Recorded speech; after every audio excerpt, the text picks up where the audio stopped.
उसको क्या कहते हो आप लोग? चचा क्या बोलते हैं? अगड़ा। यहां भी इख्तिलाफ है, कुछ लोग अगड़ा बोल रहे हैं, कुछ लोग भूसा बोल रहे हैं। तो थोड़ी सी हवा चले और जो उड़ जाए उसको हम लोग अगड़ा कहते हैं। तो थोड़ी सी हवा चली और जो उड़ गए वो सब अगड़ा थे। और इतनी हवा चलने के बाद अब भी जो लोग बैठे हैं यही सब ओरिजिनल लोग बैठे हुए। अल्लाह आपके बैठना कबूल फरमाए। और याद रखना, मुकद्दर के सिकंदर हो आप, खुदा की कसम तकदीर के धनी हो आप। इसलिए कि आज आप उस जगह पे बैठे हो जिस जगह को मुस्तफा ने जन्नत की क्यारी फरमाया। और मैं तो मुबारकबाद देता हूं जनाब मोहतरम शाहजहां साहब को, क्या जितने इतना अच्छा इंतजाम किया। लेकिन भला इस कौम से क्या उम्मीद की जाए कारी साहब? अरे जो कौम नबी के नाम पे एक रात नहीं दे सकती है, ये कौम बड़ी बड़ी बातें करती है। कभी तन्हाइयों में सोचना आज हमसे हमारी इबादत गाहें छीनी जा रही है। कसूर उसका नहीं, कसूर तेरा है। आज भी हो जो बराहीम सा ईमा पैदा, आग कर सकती है अंदाजे गुलिस्ता पैदा। अपने अंदर तब्दीली लाओ। याद रखना, आज आप उस जगह पे बैठे हो जिस जगह को मुस्तफा ने जन्नत की क्यारी फरमाया। और मैं कहता हूं शाहजहां साहब से, आप कभी भी एहसास कमतरी का शिकार मत होना कि हमने हजरत हुजूर हबीब मिल्लत को बुलाया। हिंदुस्तान के इतने महंगे और ब्रांडेड शायर जितने आज आप सुनने के लिए बैठे हो ना, एयरपोर्ट पे लोग उनके इस्तकबाल के इतने लोग आते हैं।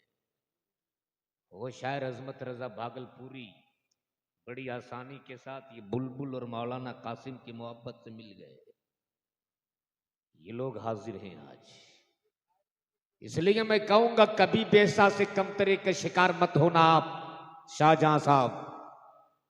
कि हमने इतना अच्छा टेंट लगवाया, इतना खूबसूरत स्टेज बनवाया, इतने बड़े बड़े आलिमों को दावत दी, लोग आए खाकर चले गए।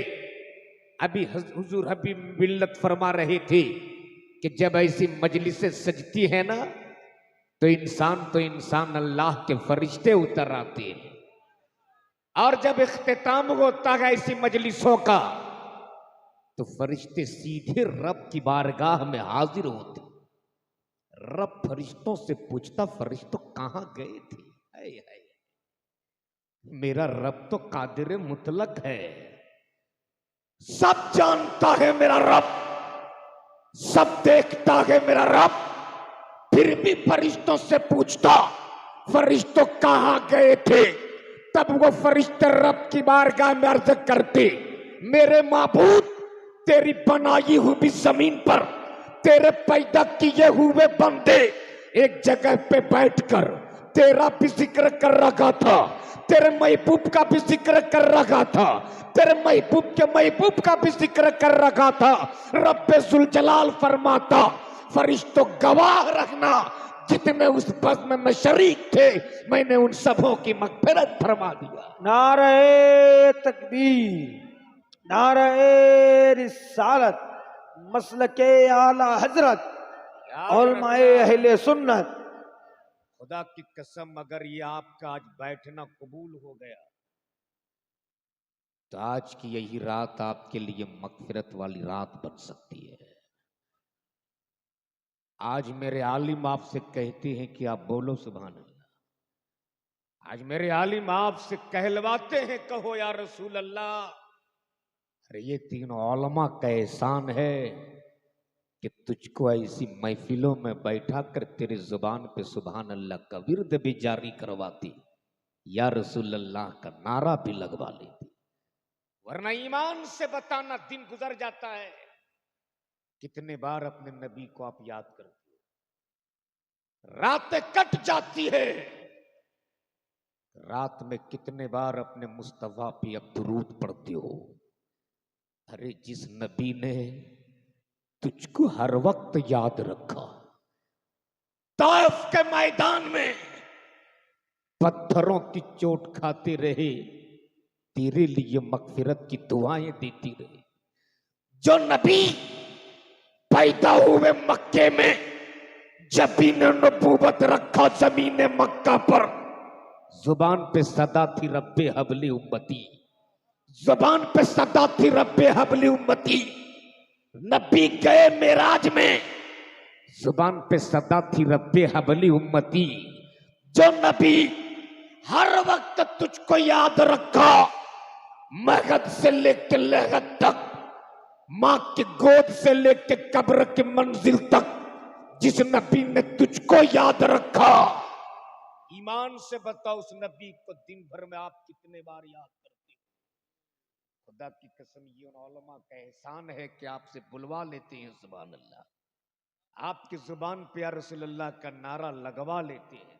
सुन मेरे नबी ने कहां कहां तुझको याद रखा, सुन। जब मेरे मुस्तफा इस जाहिरी दुनिया से वफात पा गए, और जब सहाबा ने नबी ये रहमत के जिसमें मुबारक को कब्र अनवर में डाला, तो हजरत अबू जर गफारी ने जानबूझकर अपनी अंगूठी कब्र अनवर में डाल दी। मौला अली मुश्किल कुशा कब्र अनवर से बाहर निकले।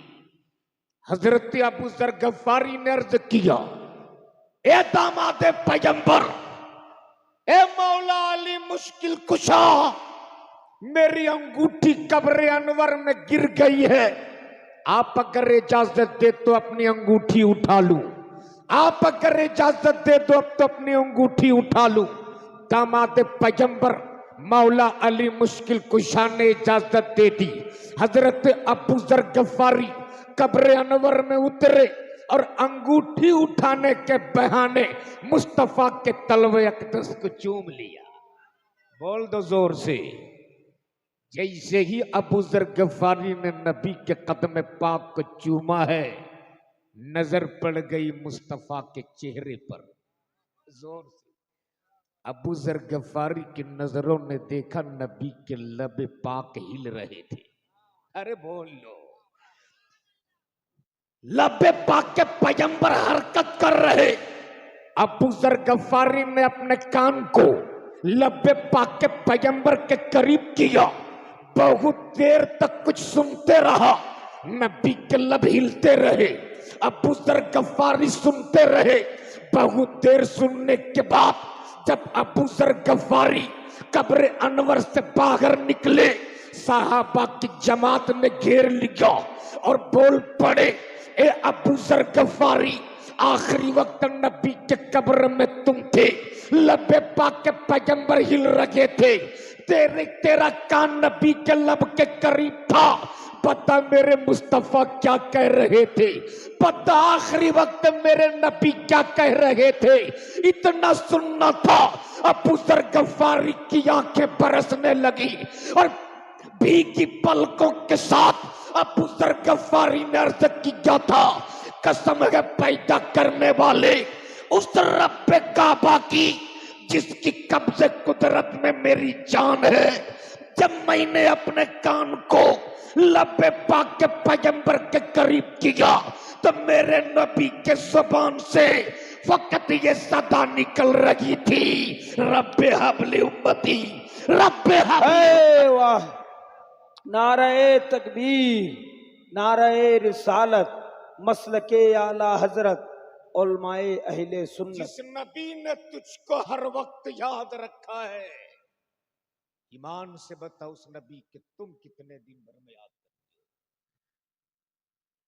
अरे ऐसी महफिलों में बैठने का मौका मिल जाता है और मेरा गौस फरमाते कि जब तक मैं ना चाह लूं तब तक ना मेरी मजलिस में कोई बैठ सकता है ना मेरा कोई नाम ले सकता है।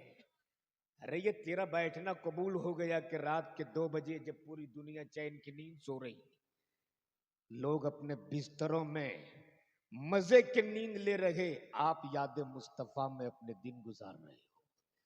और आज जिस कपड़े के शामियाने के नीचे आप बैठे हो, खुदा की कसम अगर आपका बैठना मेरे मुस्तफा ने कबूल कर लिया तो कल मैदान महशर में जब लोग नफसी नफसी के आलम में होंगे, कोई किसी का पुरसाने हाल ना होगा। बाप बेटे से भागेगा, बेटा बाप से भागेगा, माँ बेटी से भागेगी, रिश्तेदार रिश्तेदार से भागेंगे।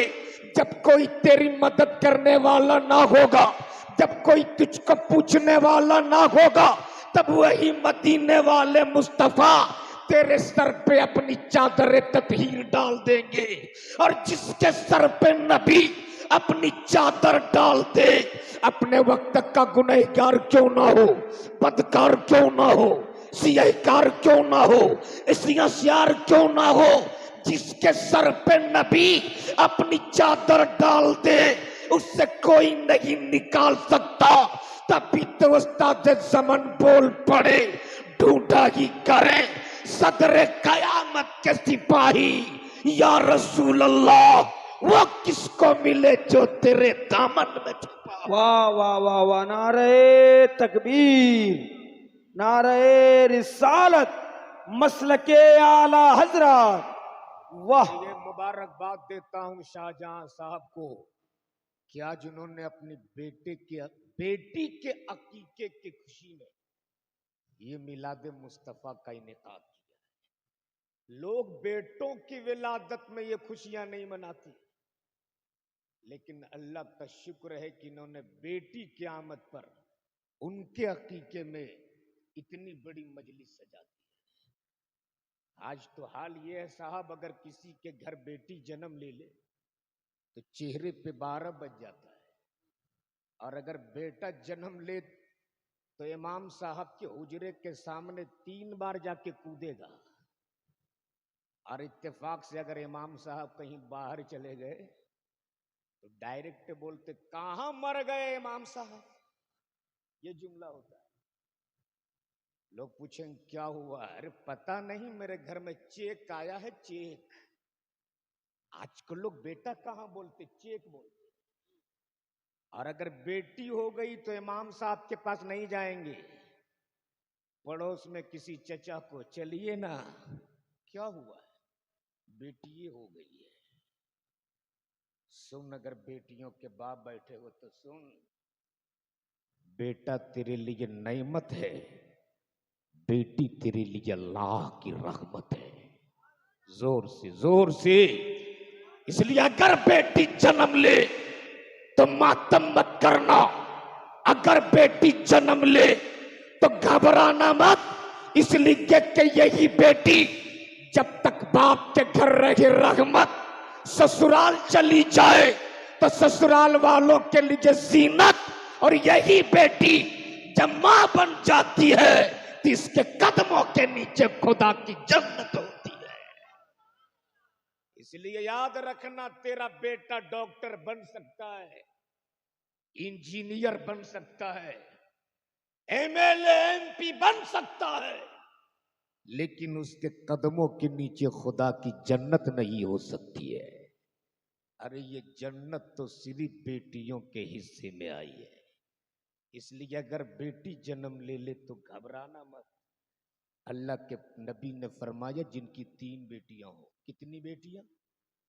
बेटियों के बाप अगर बैठे हो तो सुनना, नबी ने फरमाया जिनकी 3 बेटियां हो, और अपने उन तीनों बेटियों को अच्छी तालीम और तरबियत देकर अच्छे घराने में निकाह किया, मेरे मुस्तफ़ा फरमाते मैं उसकी शफाअत का जिम्मा लेता हूं। अरे बोल दो यार। एक साहबी उठे, या रसूल अल्लाह जिनके पास 2 बेटी हो, मेरे पैगंबर ने फरमाया अच्छी तालीम और तरबियत देकर अच्छे घरानों में निकाह किया, उसके लिए भी मैं शफाअत का जिम्मा लेता हूं। एक साहबी उठे, या रसूल अल्लाह जिनके पास एक ही बेटी हो, नबी कौनैन फरमाती अच्छी तालीम और तरबियत देकर अपने उसी एक बेटी को अच्छे घरों में निकाह किया, उसके लिए भी मैं शफाअत का जिम्मा लेता हूं। एक साहबी उठे, या रसूल अल्लाह अलैहि सलाम जिसके पास ना बेटा हो ना बेटी हो, नबी के रहमत में जोश आया, फरमाते घबरा मत। अगर तेरे पास ना बेटा हो ना बेटी हो, किसी गरीब की बेटी को अपनी बेटी समझकर उसका निकाह अगर तूने अच्छे घर में कर दिया, उसके लिए भी मैं शफाअत का जिम्मा लेता हूं। इसलिए अगर बेटी जन्म ले तो घबराना मत। लेकिन आज ये तिलक और मुतालबे जहेज ने वो आतंक फैलाया है साहब कि अगर किसी गरीब बाप के पास 4-5 बेटियां हो ना, तो आज रात रात भर उसे नींद नहीं आती। बोलो सही के गलत है? घर में 500 खपड़ा नहीं है, डिमांड है 5 लाख रुपए। घर में टूटी हुई भी चारपाई है, उसको चाहिए बॉक्स पलंग। घर में एक बछिया नहीं है, डिमांड है अपाची की। बोलो सही के गलत है? लड़का है लंगूर, उसको चाहिए हूर। ये हाल है मेरे कौम के नौजवानों का। आज लोग अपने बेटों को बेच रहे हैं। और बुलबुल साहब, शर्म तब आती है जब बेटा बाप 10-20 बड़ा बड़ा पेट वाला को लेकर बेटी बाप के घर जाती है और खूब बिरयानी तोड़कर अपने बेटों की कीमत इस तरह लगाते हैं जिस तरह मार्केट में लोग जानवर की भी कीमत नहीं लगाते। इसलिए अगर गैरतदार माओं के दूध पिए हो तो सुनो, अगर जानवर नहीं बेटा पैदा किए हो तो सुनो। आज मेरी कौम की बेटियां गैरों के साथ भागने पे मजबूर है। रोजाना ये फेसबुक व्हाट्सएप पे केस देखने को मिलता है, फलां की बेटी जहेज ना देने के बुनियाद पर किशोर के साथ भाग गई। आज मेरी कौम की बेटियां अपने कोख पे कुफ्र पालने पे मजबूर है। आज मेरे घर की बेटियां गैरों के यहां बहू बनने पे मजबूर है। आखिर ये कसूर किसका है? और ये बीमारी आई कहां से? ये बीमारी आई कहां से? याद रखना, ये बेटा बेचने की तारीख किसी गरीब के घर से नहीं फैली है। बेटा बेचने की तारीख किसी मजदूर के घर से नहीं चली है। अरे ये तारीख तो उसके घर से चली है जिसके घर के सोफे पे गरीब तो नहीं बैठ सकता, हाँ उसके घर के सोफे पे कुत्ता बैठकर दूध जरूर पी सकता है। इसलिए नबी के रहमत को अगर अपना शाफिए महशर मानते हो हवेली वालों, अगर नबी के रहमत को अपना शाफिए महशर मानते हो हवेली वालों, अगर नबी के उम्मत के दावे करते हो हवेली वालों, तो आज और यही से कसम खाकर उठो कि हम बेटी रुखसत करने के लिए हवेली नहीं ढूंढेंगे। बेटी रुखसत करने के लिए ऐसा छप्पर खोज लेंगे जिस छप्पर में मौला अली का गुलाम रहा करता हो। जिस रोज हवेली वाला छप्परों में मौला अली का गुलाम ढूंढने लगेंगे, उसी दिन बेटा वाला भी झोपड़पट्टियों में सैयदा फातिमा का कनीज ढूंढने लगेगा। इसलिए हाथ जोड़ के मैं आपसे कहूंगा, अगर अल्लाह ने बेटा दिया है तो खुदा के वास्ते उसे समझी के हाथ पे मत बेचो। अगर अल्लाह ने बेटा दिया है तो किसी गरीब के घर की बेटी को अपने घर में लाकर निकाह करके मौला अली की सुन्नत अदा कर ले। अपने गांव की मस्जिद में लाकर निकाह करके मौला अली की सुन्नत अदा कर ले।